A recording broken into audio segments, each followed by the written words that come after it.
Hello guys, good afternoon. சீம்பால் எப்படி பண்ணுறதுன்னு பார்க்கலாம். ஏலக்காய், சுக்கு, மிளகு பொடி மூணையும் சேர்த்து ஒரு இதில் ரெடி பண்ணி வச்சுக்கணும். சீம்பாலில் போட்டு வெல்லம், சீனி போடலாம், வெல்லம் போடலாம், நாடு சக்கரை போடலாம், எதுனாலும் போட்டு நல்லா கலக்கிட்டு அந்த பாலில் அந்த வெல்லம் கரையிற அளவுக்கு நல்லா கிண்டி விட்டு அதுக்கப்புறம் ஒரு பாத்திரத்தில் ஃபில்டர் பண்ணி எடுத்துக்கணும்.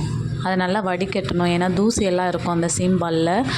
அதனால் வடிகட்டிட்டு அதை ஒரு பாத்திரத்தில் ரெடி பண்ணி இட்லி குண்டால் அவிக்கணும். இட்லி குண்டால் தண்ணி ஊற்றிட்டு அப்புறம் நீங்கள் ஃபில்டர் பண்ணி வச்சுருக்கிற அந்த பாத்திரத்து மேலே ஒரு இட்லி துணி போட்டு அது மேலே மூடி வச்சிடணும்.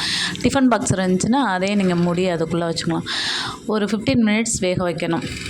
போட்டு வேக வச்சுட்டு அதுக்கப்புறம் வெந்துருச்சான்னு பார்க்குறதுக்கு அது மேலே ஒரு வெயிட்டையும் வச்சிடணும். அப்புறம் வெந்துருச்சான்னு பார்க்கும்போது நீங்கள் என்ன பண்ணணுன்னா ஒரு கத்தியை வச்சு குத்தி பார்க்கணும். எல்லா பாலும் வெந்துருச்சா என்னன்னு சொல்லிட்டு பார்க்கும்போது அதில் ஒட்டாமல் வந்துருந்துச்சுன்னா எல்லாமே வெந்திருக்குன்னு அர்த்தம். அதுக்கப்புறம் அதை அன்மோல்ட் பண்ணிவிட்டு சாப்பிட்டா அன்மோல்ட் பண்ணிவிட்டு அதை கத்தியால் வெட்டி சாப்பிட்லாம். இது ரொம்ப சத்து, கிட்ஸுக்கும் கொடுக்கலாம். ரொம்ப ரொம்ப டேஸ்ட்டாக இருக்கும். மிளகு போட்டிங்கன்னா அது நல்லா இம்யூனிட்டி பவர் இன்க்ரீஸ் ஆகும். எந்த ஒரு கிருமியும் அதில் இருக்காது. அதுக்காக மிளகு போடுறோம். ட்ரை பண்ணுங்கள். Thank you guys.